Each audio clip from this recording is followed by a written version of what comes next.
My life has been divided into two halves: the days before I lost my pregnant daughter, and everything that came after. Grief has a way of hollowing you out quietly, turning the world gray.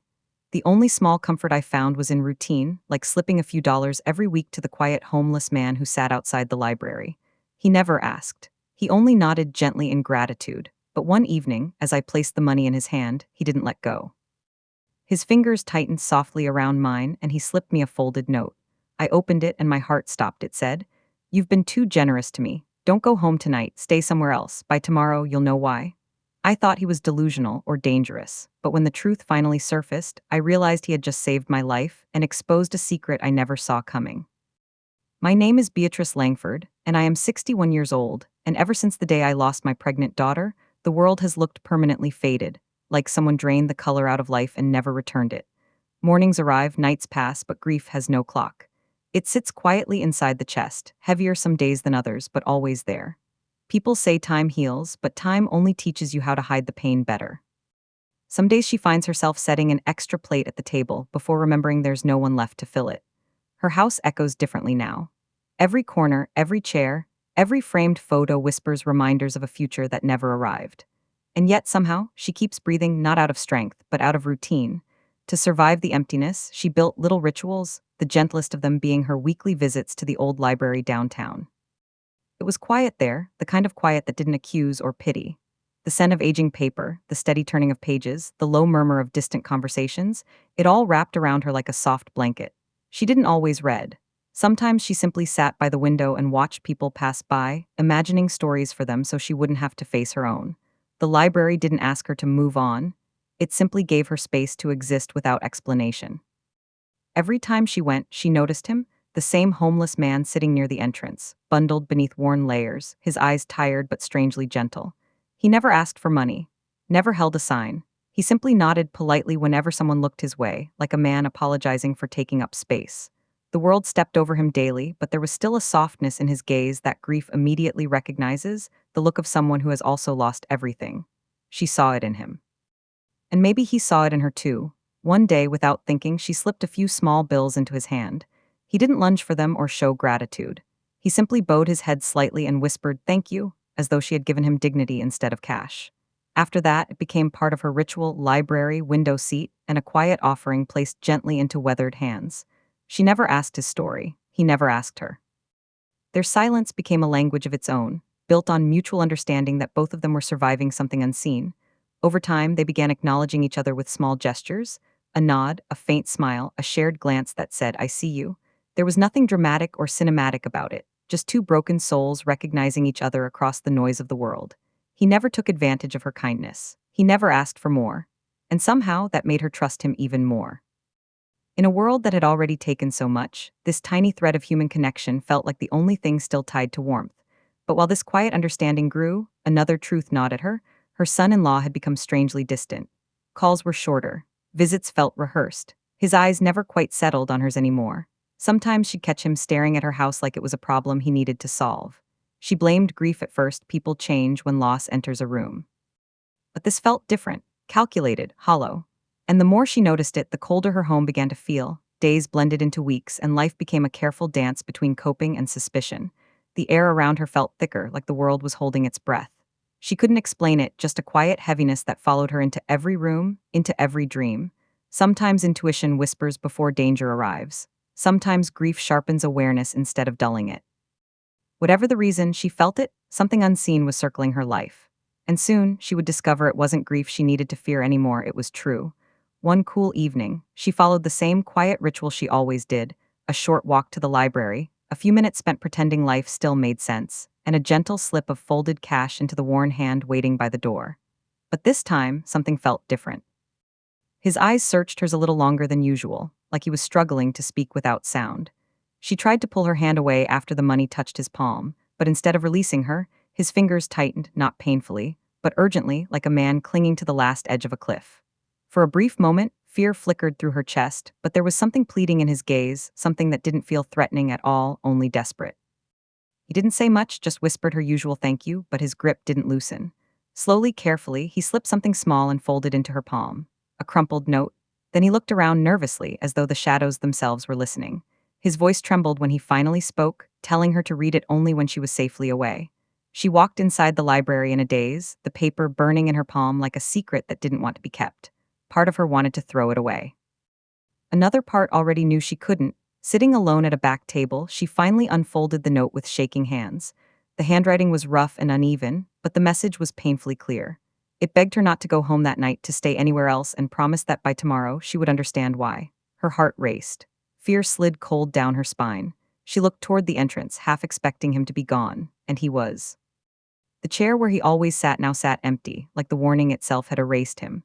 Logic argued he might be unstable, but instinct whispered that madness does not sound like protection. On the walk home, every sound felt sharper. Every passing car seemed to slow. Every shadow stretched longer than it should. She kept rereading the note, searching for clues, for context, for anything that would tell her whether this was a threat or a rescue. Memories of her daughter's death swirled with the unease she'd already been feeling at home. Something inside her, deeper than thought, older than reason, told her not to dismiss this. Sometimes fear isn't a weakness. Sometimes it is the body's final alarm. By the time she reached her street, she had made a decision she never would have made in her old life. She turned away from her own front door. Instead, she booked the cheapest motel room she could find on the edge of town. The room was small, outdated, and smelled faintly of old carpet, but that night it felt like a fortress. She lay awake staring at the ceiling, whispering to herself that she was being foolish, paranoid, and dramatic, yet somehow she still couldn't bring herself to go home. Sleep came in uneasy fragments, each one broken by sudden jolts of fear she couldn't explain. Sirens wailed somewhere in the distance. Doors slammed. Footsteps echoed down the hallway. She kept her shoes beside the bed, just in case. At some point past midnight, exhaustion finally pulled her under. And as the world outside shifted, burned, broke, and changed, she slept through the moment her life nearly ended. Morning light crept through the thin curtains, carrying with it the sound of phones buzzing and voices rising outside. When she finally checked the news, her breath stopped in her throat. Her home, the place where every memory of her daughter still lived, had been engulfed in flames during the night. Investigators were already calling it suspicious. Neighbors reported strange activity. And as she stared at the screen in shock, one truth rang louder than any siren: if she had gone home, she might not have been alive to read about it. By the time she reached the ruins of what used to be her home, the street was already lined with police cars, fire trucks, and flashing lights that made the morning feel surreal. Reporters stood behind yellow tape, speaking into microphones while neighbors whispered in small circles. News headlines rolled across every screen: suspicious overnight fire, authorities investigating possible arson. Hearing strangers talk about her life like it was just another story made her chest ache. That house had been her last connection to her daughter, the final physical reminder of family. Now it was nothing more than blackened wood and ashes. And beneath the grief, a sharp, chilling realization crept in: the man outside the library had known something. And if she had gone home, she might never have walked back out. Investigators moved methodically, their voices calm but serious as they examined the scene. It didn't take long before quiet speculation turned into a firm conclusion. Accelerants, forced entry, devices that didn't belong. This wasn't an accident. Someone had planned for that fire to take everything, including, most likely, the woman who lived there. Hearing the word intentionally spoken out loud felt like the ground tilting beneath her. This wasn't fate, this wasn't a tragedy. This was a plan, and plans meant planners. In the chaos that followed, one detail unsettled her almost as much as the fire itself: the homeless man who had warned her was gone. His usual spot outside the library sat empty, like he had never existed at all. No one remembered seeing him leave. No one knew where he slept. It was as though he had stepped out of the shadows only long enough to pull her back from the edge, and then faded away again. Gratitude and fear twisted together in her chest. Who was he really, and how had he known? She was soon asked to recount everything: the warning note, the strange behavior she had noticed in recent months, every detail she could remember. Detectives listened carefully, their pens moving slowly across notepads. One of them, a calm, observant woman with steady eyes, asked whether there was anyone who might benefit from her being gone. The question struck like lightning: benefit, gain, advantage. She had been drowning in grief for so long she had never once considered that someone might see her as an obstacle. As investigators dug deeper, financial paperwork began surfacing: insurance policies, property records, estate details connected to the daughter's passing. Patterns formed. Signatures aligned. There were requests and inquiries logged by someone close, someone who had begun circling the edges of control long before the fire. The realization settled slowly: danger had not come from the outside world. It had been sitting across the table, smiling politely while calculating what her absence might be worth. Eventually, quiet conversations turned toward the one person whose distance had been growing steadily, the son-in-law. His name appeared in too many documents. His voice had been recorded on too many calls. His presence hovered behind too many unanswered questions. He had access. He had a motive. And he had recently shown a level of detachment that now seemed less like grief and more like anticipation gone wrong. Hearing his name spoken by detectives made her stomach twist. Betrayal from strangers is painful. Betrayal from family feels lethal. Piece by piece, the motive began taking shape: insurance payouts, property rights, the quiet shift of control that would have followed her sudden death. To him, sorrow had turned into opportunity, and opportunity had turned into calculation. The truth wasn't officially confirmed yet, but the shadow of it stretched long and dark across everything. She stood at the edge of the ashes that used to be her home, realizing that grief had never been the only weight she was carrying. Someone had been willing to erase her completely, and the only reason she was still alive was because a homeless stranger had cared enough to warn her. In the days that followed, gratitude kept tugging at her chest like a child asking for attention. She couldn't rest until she found the man who had warned her, the quiet figure who had disappeared the moment danger became real. So she went back to the library, then to the nearby shelters, soup kitchens, park benches. She asked carefully, respectfully, showing the folded note to anyone who might recognize the handwriting. Some people remembered him vaguely, a quiet man, kept to himself, never caused trouble, but no one seemed to know where he had gone. It was like searching for a ghost woven into the city streets. Still, she refused to give up. You don't walk away from someone who just saved your life. Then one afternoon, as she left the library, she saw him sitting in the shade near the back entrance, as though he had been waiting for courage to return. Relief washed through her so suddenly she almost cried. She approached slowly so she wouldn't frighten him, then thanked him with a trembling voice for the note that had kept her alive. At first he avoided her eyes, uncomfortable with praise. But when she begged softly to know how he had known, his shoulders sagged, the way people do when they've been carrying a truth too heavy for too long. He finally spoke. His voice was low, steady, shaped by regret.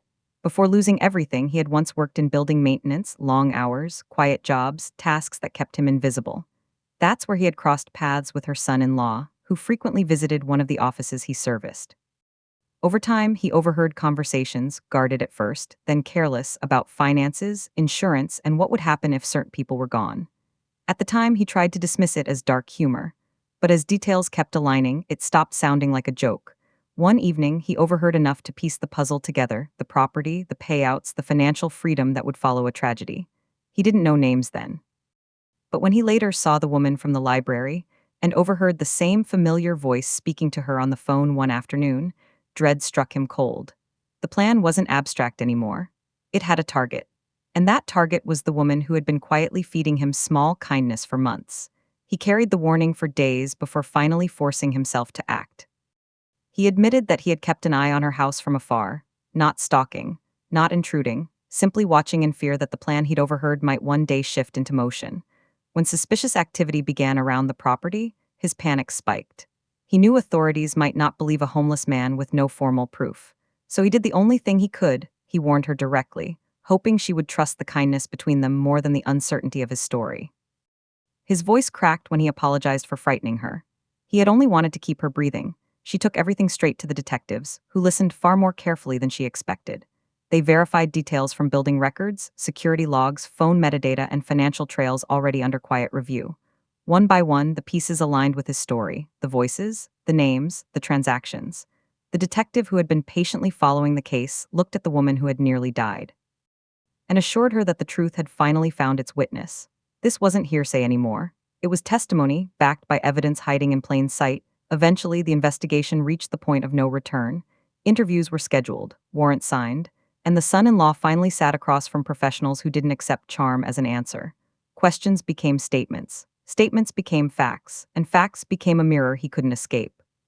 His confidence cracked as the weight of everything he had set in motion closed in around him. For the woman who had once welcomed him into her family, the moment was both devastating and freeing. Love had blinded her once, but truth, though painful, had finally opened her eyes.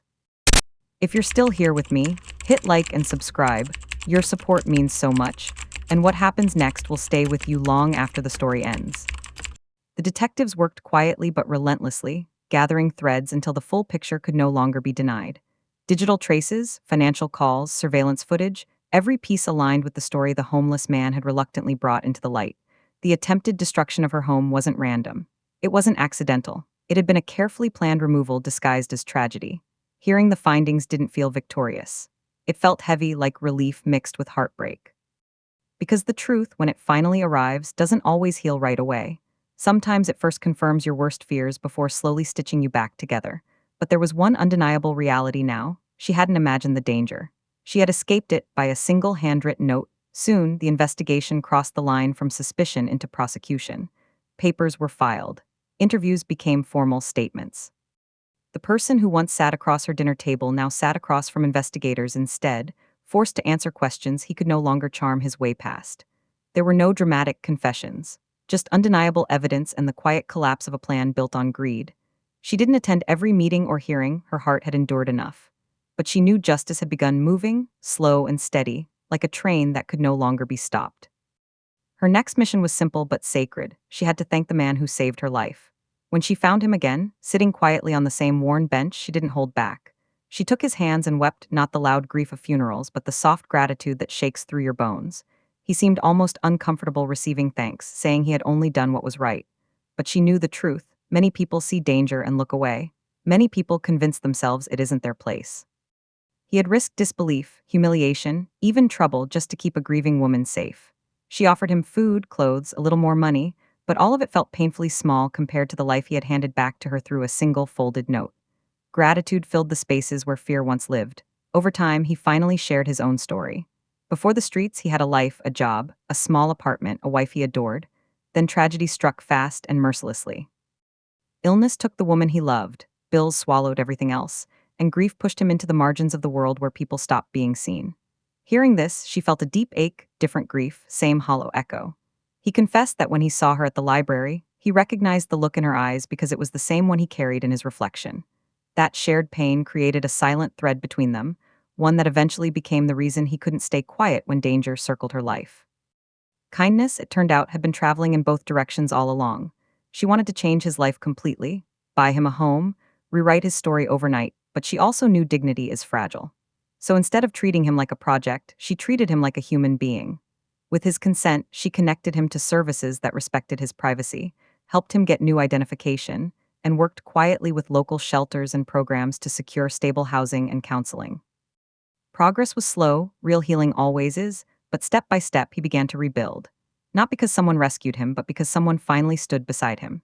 Their roles were never charity and recipient. They were two wounded people learning to walk forward together without letting the past own them anymore. As investigations wrapped up and justice continued its steady course, she found herself changing too. Grief didn't disappear, it never does, but it softened around the edges. Instead of drowning her, it guided her toward purpose. She began volunteering quietly at outreach centers, listening without judgment, offering warmth instead of pity. Every time she handed someone a meal or a blanket, she remembered the night a quiet man slipped her a note that saved her life. Pain had once isolated her. Now it connected her, reminding her that survival is often woven from threads of kindness between strangers. For the first time since losing her daughter, she didn't feel like she was simply existing. She was living, gently, intentionally, bravely. In the quiet that followed, she often reflected on how close she had come to disappearing without ever knowing the truth, and how a man the world ignored had become her guardian when she needed one most. She realized kindness is never small. It travels. It circles back. Sometimes it returns in the form of protection from the shadows. Sometimes it arrives as a handwritten note that keeps you alive. And sometimes it simply reminds you that humanity still exists, even when the world feels unbearably cruel. She carried one final truth forward. Give, not because you expect something in return, but because one day, that kindness may be the only light someone has left, including you.